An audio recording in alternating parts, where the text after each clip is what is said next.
record this session.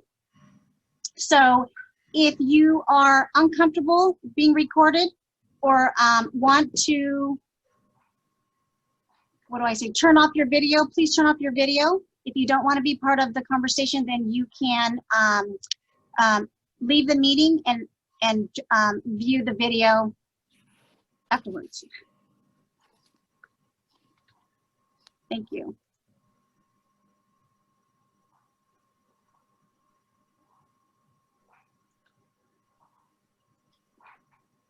Okay, I'm going to start. I want to honor your time. Again, my name is Eileen Chen. I'm the Executive Director in Educational Services, and I'm here to provide the annual School Site Council training. We have several staff members that are here that will support. Kevin Rocap, who is hosting, he is our Coordinator of Educational Technology. I have Sandra Guadardo, who is the Coordinator of our English Language Learner and Dual Immersion Program. I'm not giving you guys an opportunity to talk, just to move on. I see Lorena Asdorian is one of our secretaries here in Educational Services. Maria Gomez will be our interpreter. So again, we have interpretation services. If you choose to have the Spanish interpretation, please follow the directions on the screen. Okay. This is usually a joint effort. Kevin, can you put the next slide? With Pittsburgh Unified. Next, thank you. Pittsburgh Unified, Pittsburgh Education Association, as well as the California School Employee Association. Who we have on the screen is Jessica Alexander, who's the president of CSEA, and she would like to say a few words before we start. Jessica, I think you can unmute yourself, please. I might have to unmute her. Let me see. Okay. And here comes Janet, I think. Okay.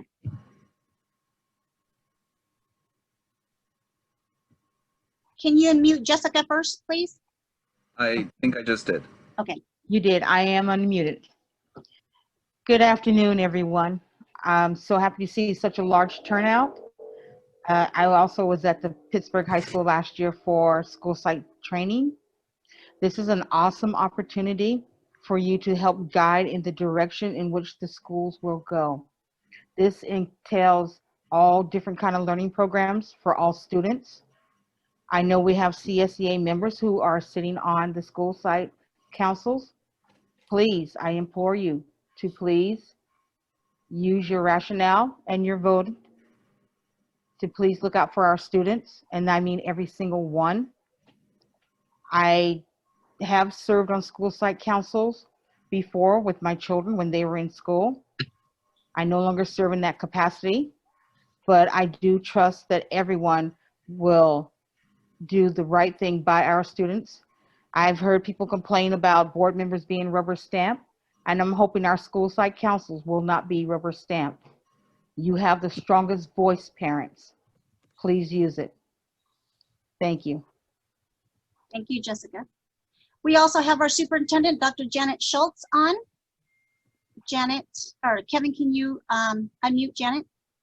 I think I've unmuted myself. Okay. There we go. Good afternoon, everyone. I just wanted to come by and thank you for your commitment. This is an act of service to be on school site council, and we take it very seriously. It is a time commitment, not only for the meetings that you attend, but for the time that you spend really getting to know what's happening at your school, so that when you attend those meetings, you can make very informed decisions and recommendations and engage in that dialogue. So I thank you for having this leadership and this commitment in having that voice at your schools. And I absolutely agree with Ms. Alexander. We want you to represent all of the opinions and views of all of our scholars at the school site levels, so that it'll only make us stronger as a district. So I know you have a training ahead of you, but I really just want to say thank you. This is a wonderful opportunity, and it really is a leadership opportunity. And I know a lot of our parents and our students, along with our, teachers and classified members, have really stepped up to be part of School Site Council, and want to thank Ms. Chen for leading this professional development as well too. Thank you all. Thank you, Janet. So I am excited. I see a lot of screens. I know I could put gallery, and I'm excited to see the teachers, the principals, parents, and students. Normally I'm walking around and I don't see the students, so I'm really excited to see that. Many of you know me. I talk fast. So please, I'm very mindful, and I'm going to try to talk slower, but please put in the chat if I need to slow down, and my colleagues will tell me to slow down, or if I need to repeat. If you have any questions, please put in the chat. We do have staff monitoring it, and if they need to stop me so I can provide some clarity, I will do that. Okay. And Eileen, I think we're going to take just a moment to do a sound check on the interpreter. Okay. So the interpreter has been added. I had a message that said it ended. Oh, it's available. Okay. Okay, and I'm going to test Spanish.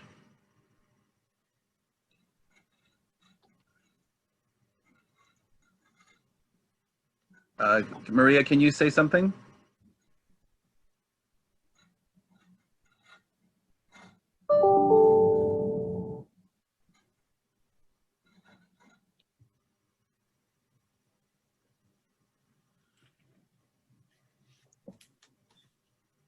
Si me están escuchando, por favor, si pueden hacer clic en el botón de reacción o reaction abajo de la pantalla y me... Okay, I think we're good to go. I'm going to put the screen back up. Okay, thank you.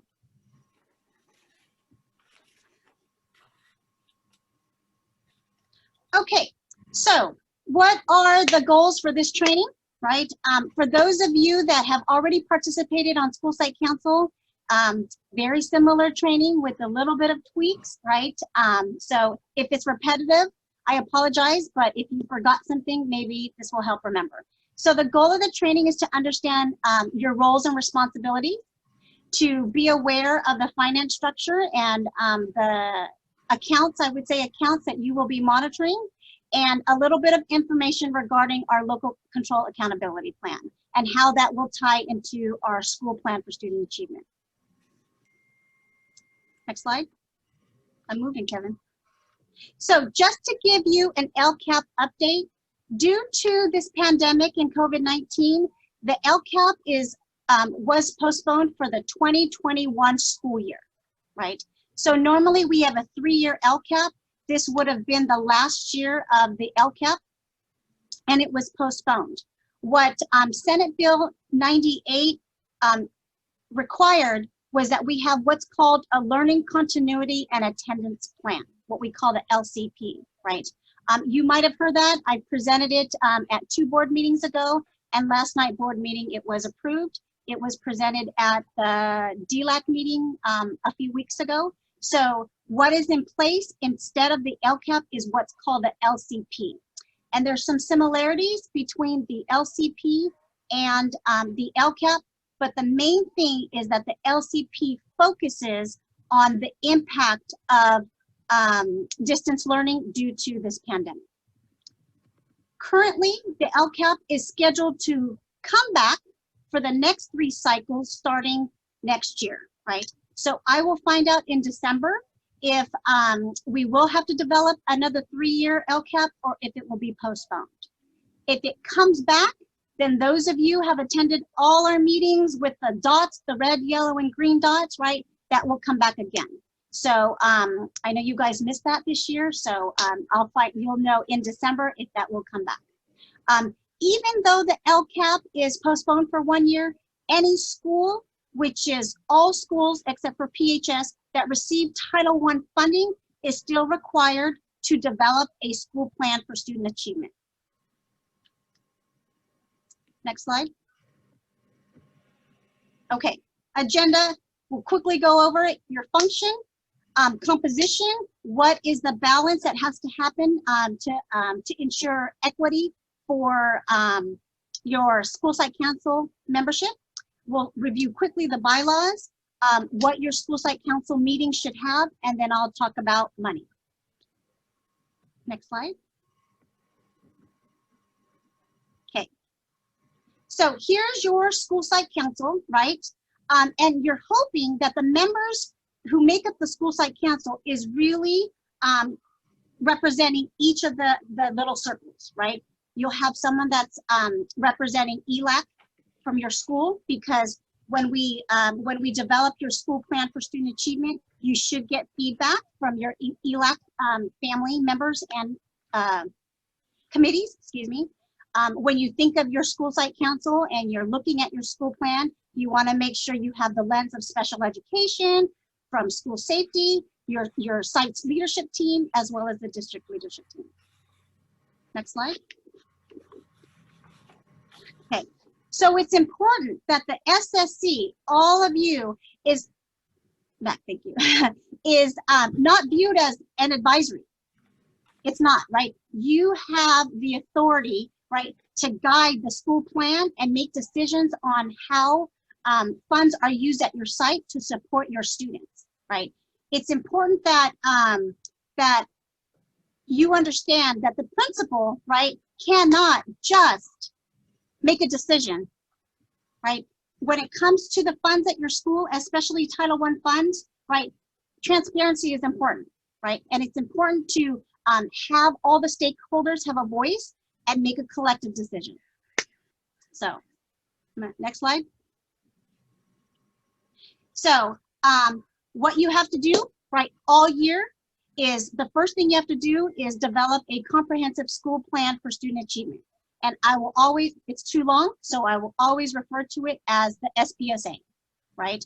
So the SPSA is a living document. So even though it is approved, if something comes up or your data changes and your school site council says, hey, we want to make some additional purchases, you know, instructional material or Chromebooks or something like that to better support our students, and we didn't discuss that at the beginning of the year, that discussion can happen all year because the SPSA is a living document, right?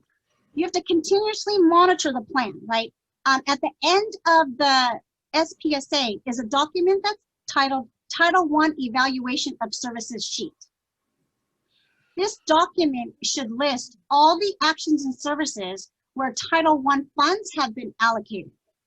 So for example, if a school purchased additional Chromebooks, right? And the purpose of the Chromebooks is to ensure that students have access to distance learning, right? And there was a big investment. Then you're going to monitor to ensure that those Chromebooks are in the hands of the students and the students are engaged in the learning, right? So you should be reviewing your actions and services at each meeting. Annual review and revision of the plan. Yep, like I said, it's a living document. Right now, the plans are scheduled to be presented to the board at the end of October meeting.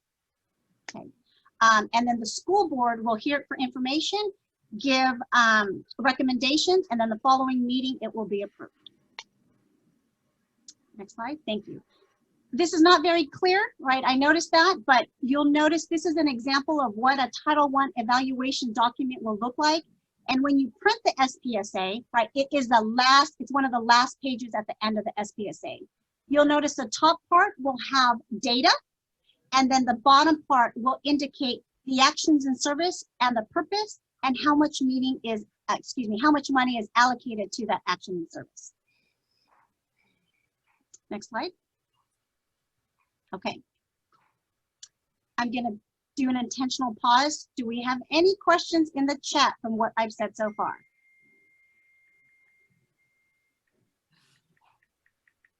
Actually, I do have a question. Yes, Ms. Rodriguez. Hi, Ms. Chen. My question is, are we getting any of this information like not digital or maybe digital, but print out or something? Absolutely. We can make the PowerPoint slide available, and we are recording it, so someone can access this information and training at a later date. Okay, thank you, Ms. Chen. You're welcome.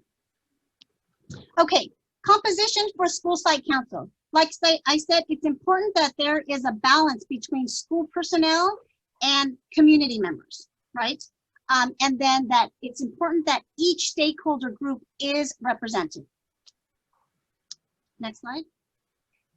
So this always comes up, and I have a couple scenarios, the next following slide, of who can be in what role, right? So a parent and community member, right? So a parent is defined as a parent or guardian of a student at that school unless that individual is a paid employee of the school district working at that school. A community member is defined as any person of interest that is elected by the parents. So when we talk about numbers, right, you can have a community member take one of the parent spots. Next slide. Okay, the principal has a spot on the school site council. The principal is the active and voting member, right? The principal cannot assign his or her duties to another person.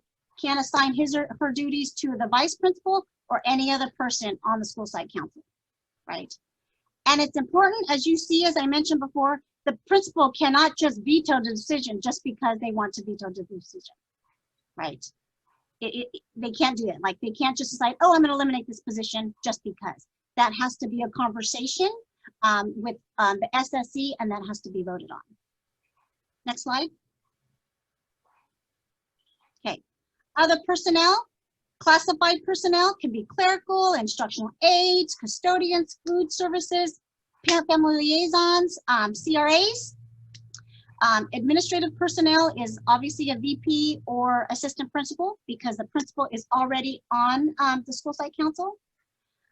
Certificated support staff, as you can see, counselors, coaches, resource, and then we have other staff, translators, nurses, psychologists. Next slide. Okay, scenario, because this always comes up whenever I do my meetings at PHS. Lorena is a teacher at Marina Vista and has 2 children attending Marina Vista. Click one time, Kevin. Question. Can Lorena be a school site council, can be on the school site council as a parent representative at Marina Vista?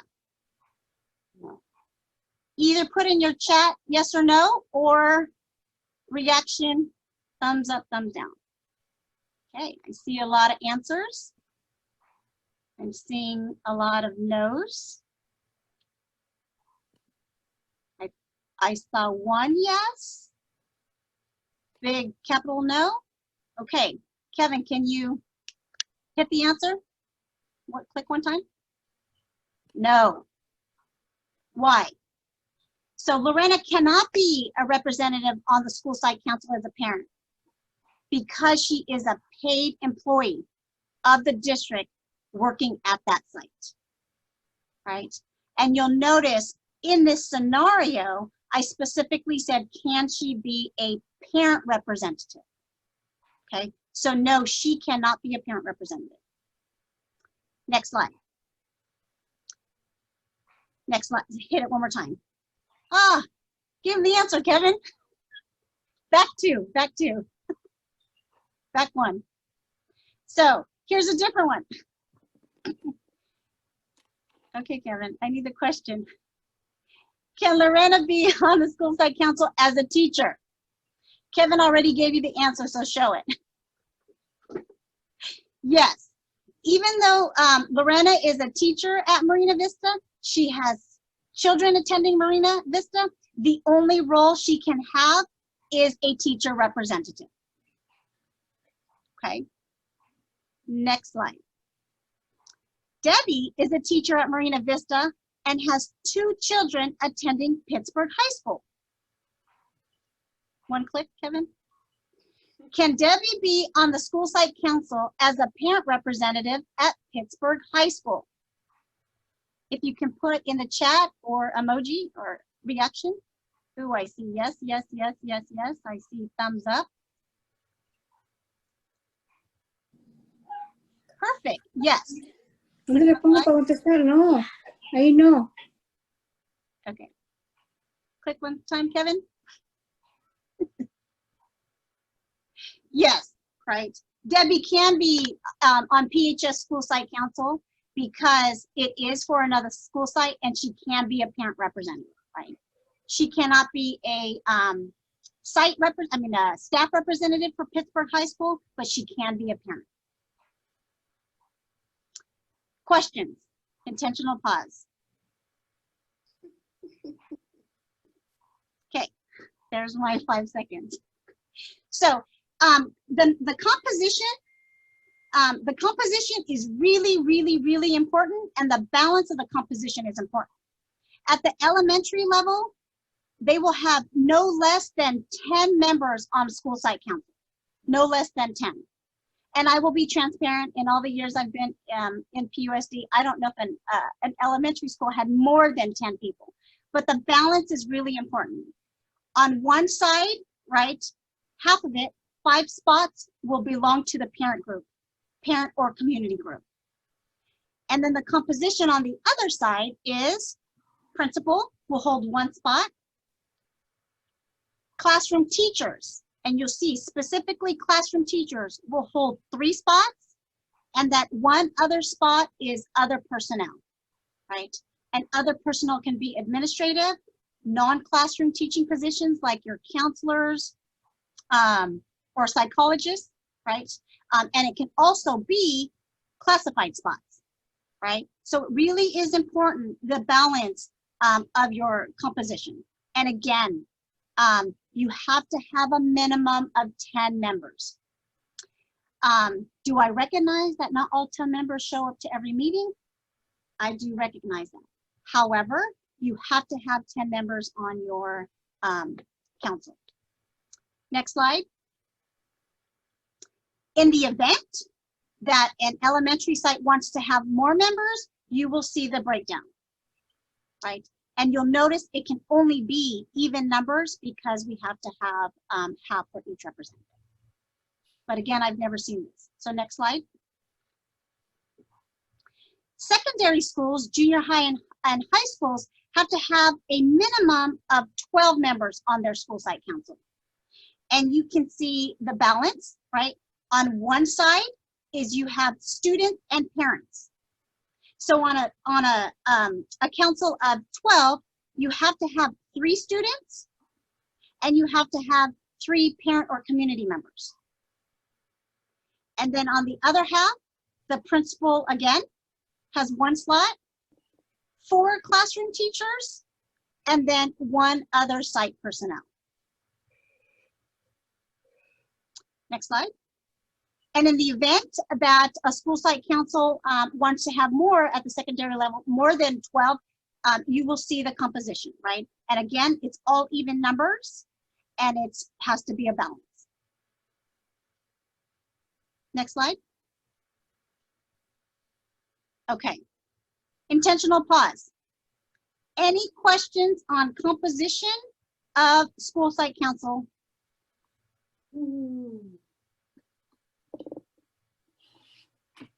Great. Next, okay. Elections of school site council, right? So members have to be elected.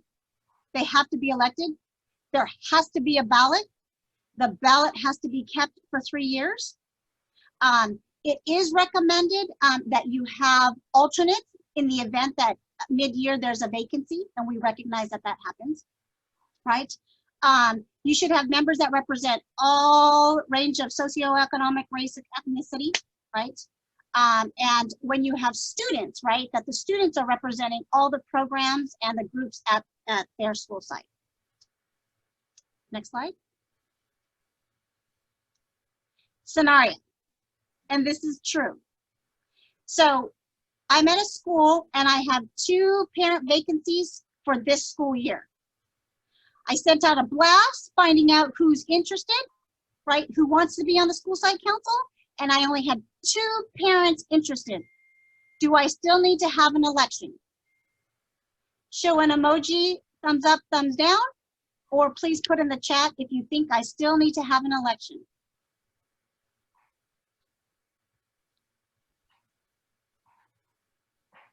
I see a lot of thumbs up. I did see a no in the chat. Drum roll, next slide, click, Kevin. Click 3 times. 4 times. Okay, yes, you do have to have an election, right? Because we have to keep the ballots, right? That ballot has to include the 2 parents, right, who are interested in being a member. The ballots have to be distributed to all the families and all the staff. Those 2 parents have to have at least 1 vote, right? They have to be voted into the council. And then these ballots must be kept for 3 years. Questions? Great. Okay, moving along. Well, I might have a lot of people, but we are really moving along. So bylaws, right? School site councils are encouraged to review the bylaws. And it's important in your bylaws to really understand how your vacancies are filled, right? Because when we talk about voting and quorum, right, it really is important that you have a quorum and a balance before you make any decisions or vote on anything, especially when it has to do with Title I funding. Bylaws should be updated every other year. Not really sure how that happens, but it should be. So I have to officially say that. Next. Requirements. So normally if we were at PHS and I would finish early, right?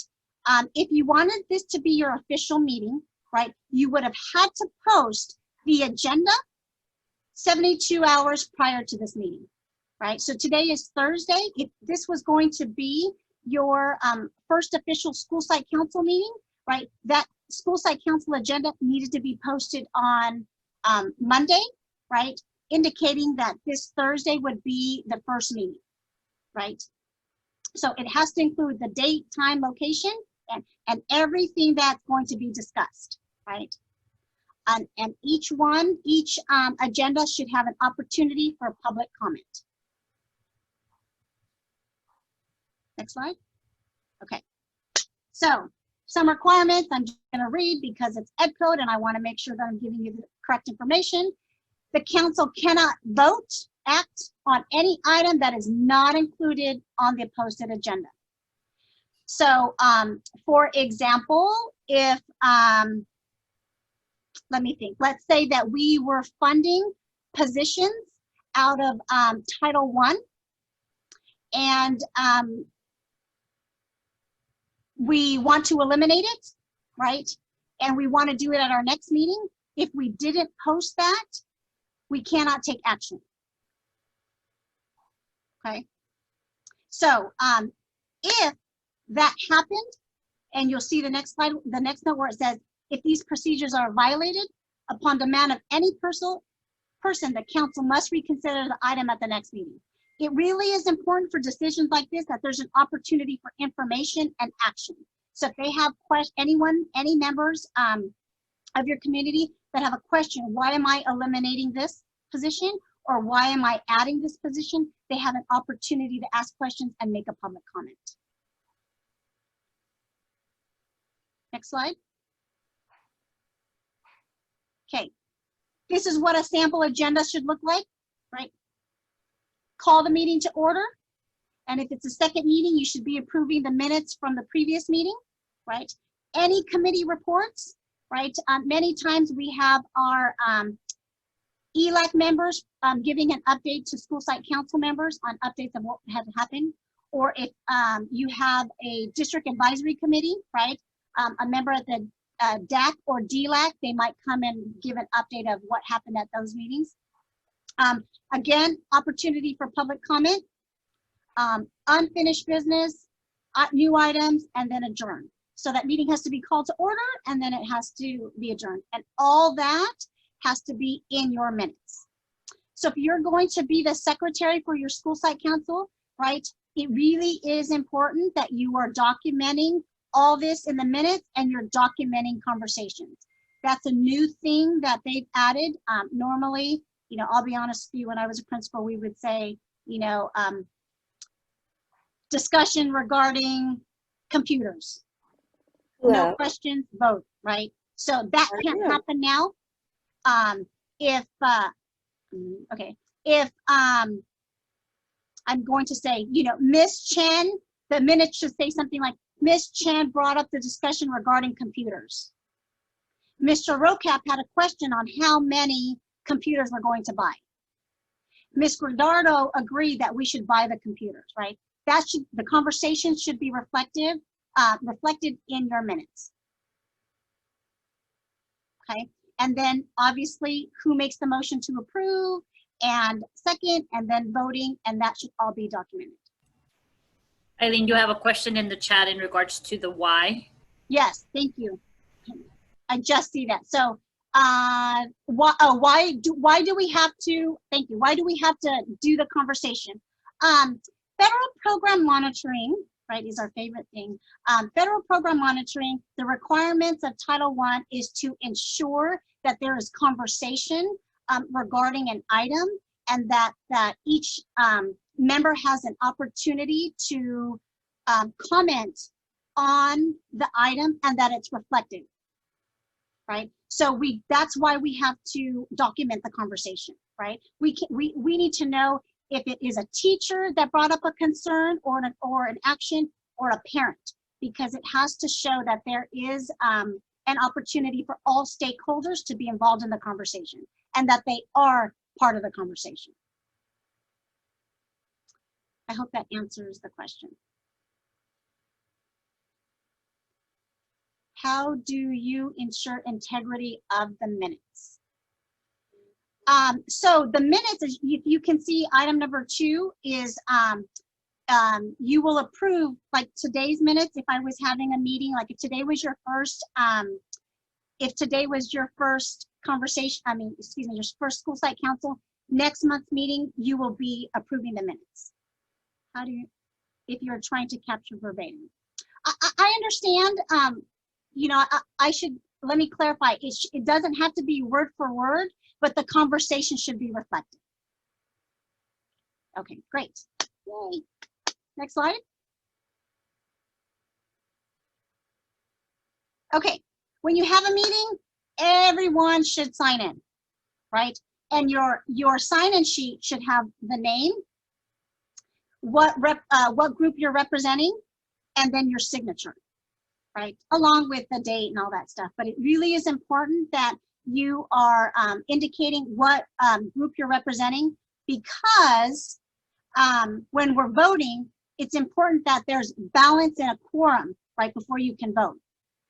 So for example, if all at a school site council meeting, I have all 5 parents and the principal, right?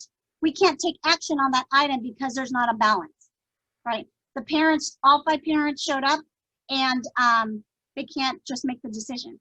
If there were 3 parents and 3 on the other side, like the principal, 1 teacher and the other, then we can vote, right? But it's important to sign in and to ensure that there is a balance. Can you hold a meeting with 5 parents and the principal? Absolutely you can, because that's a quorum, right? But you can't take any action on any items unless you have a balance. I talked about the agenda has to be posted. You know, everything right now is virtual. I recognize that. But when we are at schools, if we were back, you'll notice that they're posted on multiple sites, right? It might be posted on a bulletin board. It might be posted on a door, a back door, to ensure that any parent or stakeholder coming into the building understand that there's going to be a school site council meeting, whatever the date is, right? All members must have an opportunity to speak, right? And even if you are not on the school site council as a representative, people can still attend the meeting and ask questions and make a comment, right? They just can't vote, right? And you'll notice that an alternate cannot vote. alternate cannot vote, right? And they don't count towards the quorum. Okay. Cool, thank you, Kevin. So here's a scenario, right? We have one scenario, and normally if we were in the cafeteria, you would be doing it at your tables. I thought of a breakout group. That's not going to happen. So what I'm going to give you one scenario. I want you to think about what questions would you ask, you know, with this scenario to the members of your school site council, and what information or data would you ask before you're going to make a decision on the situation. Okay, so here is a situation. Oh, back too fast. Thank you. So here's the scenario, right? Supplemental curriculum. The teachers have asked the school site council to approve a supplemental online math program to support students at your site during distance learning. The cost of the program is $5,000. Okay, so what questions would you ask before making a decision, and what data would you want to review before the next meeting when this item is going to be voted on? If you can put your question in the chat. I'm not sure I see hands raised. I don't see all 100 of you. Okay, thank you, Candy. I see you put, why is a supplemental curriculum needed? Ooh, now it's a whole lot, hang on. Okay, wait. What do I see? Why is a supplemental curriculum needed? How will the teacher use it? Yep, that's great. Next question, how will equity be addressed? Thank you. Is it a one-time cost? That's a great question, right? Is it $5,000 for this year, or is it $5,000 recurring? How does it connect to the school plan? Fantastic, love reference to the school plan. What does the online program provide? What will it be used for? What grade levels will benefit? What data will come from it? How easy will it be for students to access? Fantastic questions. How would the site be beneficial for, the student scholars? Gosh, I need to make this bigger, sorry. Wow, you guys are just throwing great questions into the chat. Fantastic, and I'm gonna say, as teacher representatives, this is great, right? So, you know, teachers or even parents or principal, if you are going to bring something that the school site council is gonna vote on, these are great questions, right, that you probably want to have during the presentation of the item to be considered, right? How will the online program be assessed? Hang on. Which students will benefit from the program? Fantastic. Fantastic questions. Great, great, great. And I'm sure if we were at PHS, we would have lively discussions.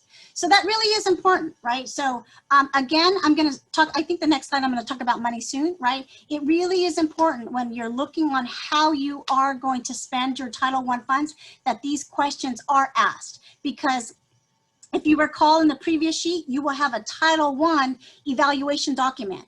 And if you approve this item, which is the supplemental online math program, will be an item on that Title I document, and then you will have a discussion and see how it was used and if it was successful in meeting your goals.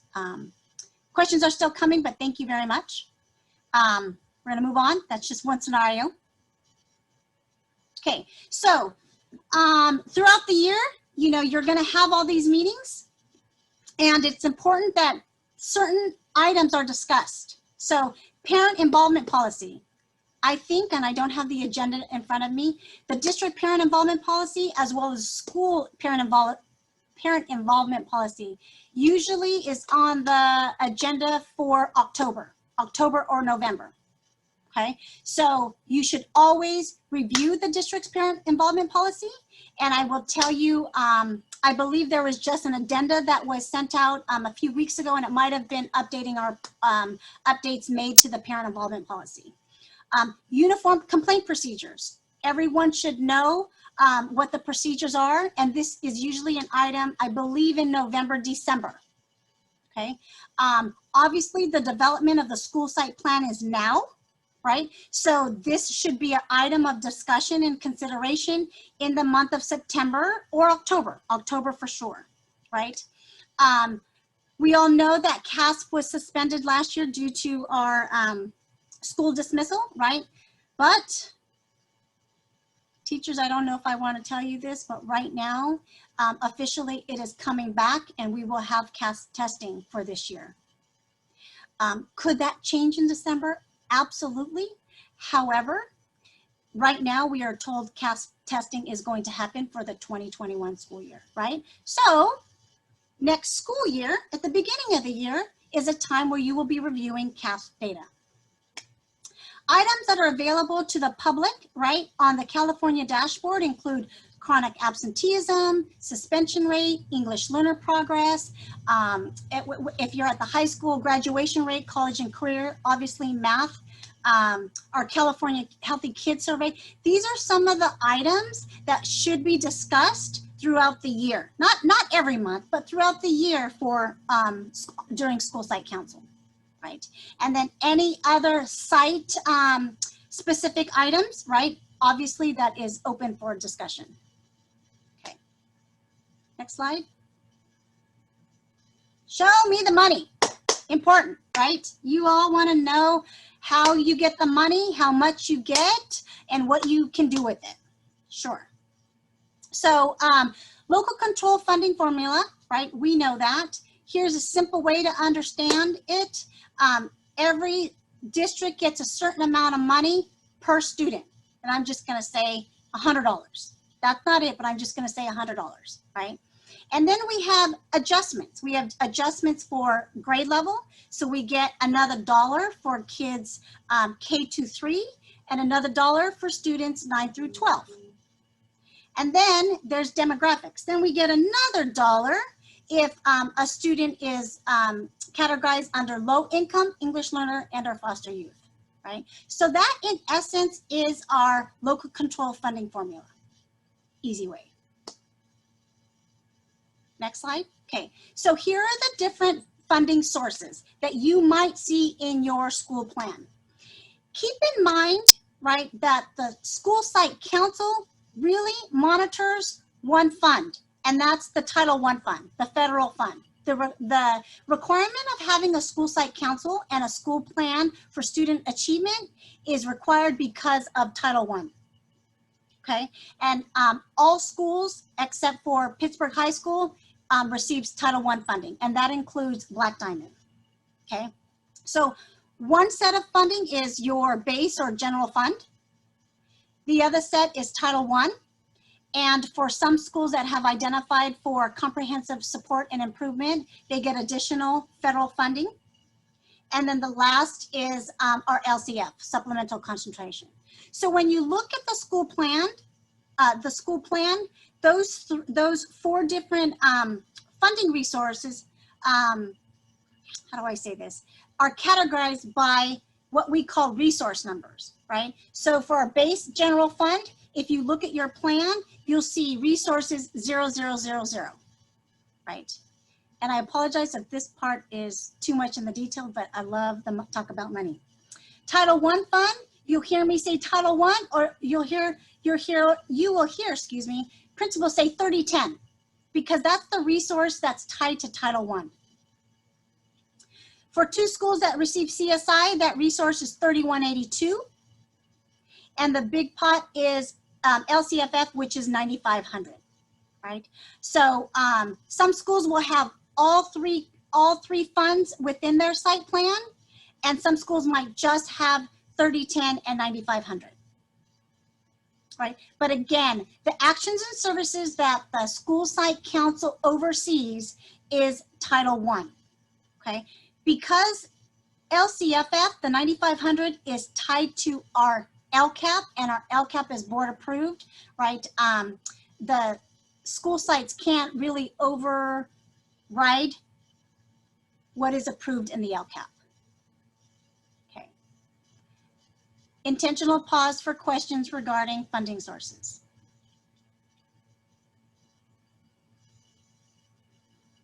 Okay, I don't see anything in the chat. Great, next slide.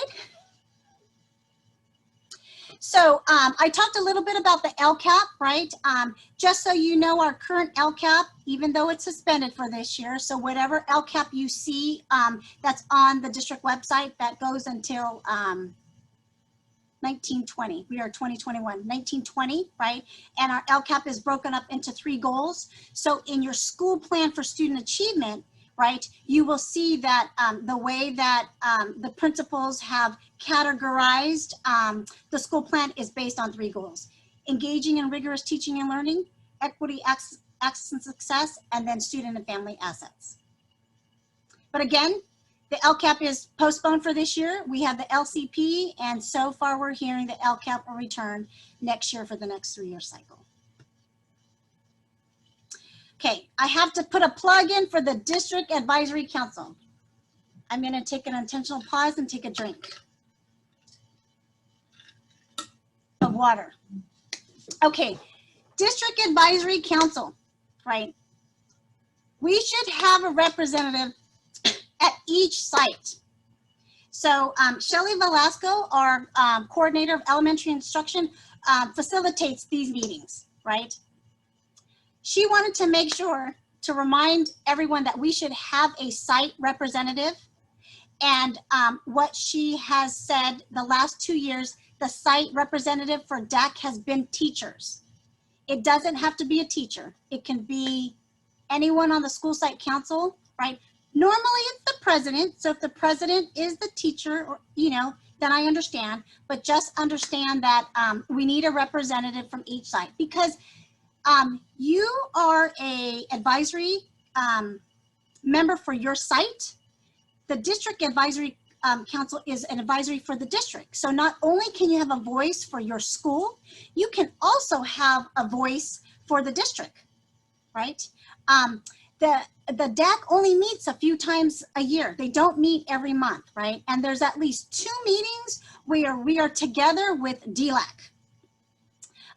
And that's usually when it's the LCAP and the CONAP. And the consolidated app has to do with our funding. Okay. So I have a question. I didn't get what you said about the LCAP is suspended. Per Senate Bill 98, the LCAP for the 2021 school year is suspended. And the LCP, which is the Learning Continuity and Attendance Plan, replaces the LCAP for this year. You can see a copy of the LCP from the board meeting yesterday. And since it was approved, we will link it to on our website. We'll have a link for the website. Okay, someone answered that too. Oh, Kevin, you did. Okay, thank you. So when we advertise, you know, who your DAC representative, please, you know, let's have one for each side. We really are not competing with our DLAC. They have over 30 people always in attendance. You know, we are hoping to have at least 13. Okay. Next slide. I think I'm, oh, okay. So what do I hope that you took away with? I hope you say that I didn't talk too fast, but I hope you understood that each stakeholder selects their own representative, right? So the parents can't select the teachers, and the teachers can't select the students. The students have to select themselves, the parents select themselves, and then the teachers select themselves, right? School site council members should look at student achievement. Absolutely, right? I know it's difficult with, we always look at the CASP as one of our main sources of data, right? But understand at your site, there's all kind of data that you can ask for, right? And please do, if you have questions, please ask the principal for the data to be presented or available at your next meeting. And this last bullet, you know, it really is important that you understand that you have an input when we develop the LCAP for next year, right? Normally, when I do community meetings, right, the same presentation occurs at the school sites, right? So you can have a voice at our community member meeting as a community, and you can also have a voice for your school site. Next slide. So questions, and I forgot, I don't know why my phone number is on here, but it is. right? But I would say if you have a question, ask your principal first before you call me, right? If you have a question, teachers, here is how you reach the presidents for the Teachers Association, right? And then Jessica, can you confirm if this is the email that we are having any CSEA employees email you at? I know she's muted, but this was my same slide. Oh, Kevin, can you go to the last slide? Okay. And you Yes, will that notice, is the correct number. okay, thank you, Jessica. Or our email address. Thank you. And you will notice that we are still on the pittsburgh.k12.ca.us email address, not the USD, the k12.ca.us. Okay, any questions? I stayed within an hour. Yay, that was my goal. If you have any questions, can you put it in the chat? Why doesn't PHS receive Title I funding? Fantastic question. I answer this every year. Years ago, there were certain requirements when you were a Title I school in terms of what data that you had to report in terms of progress, right?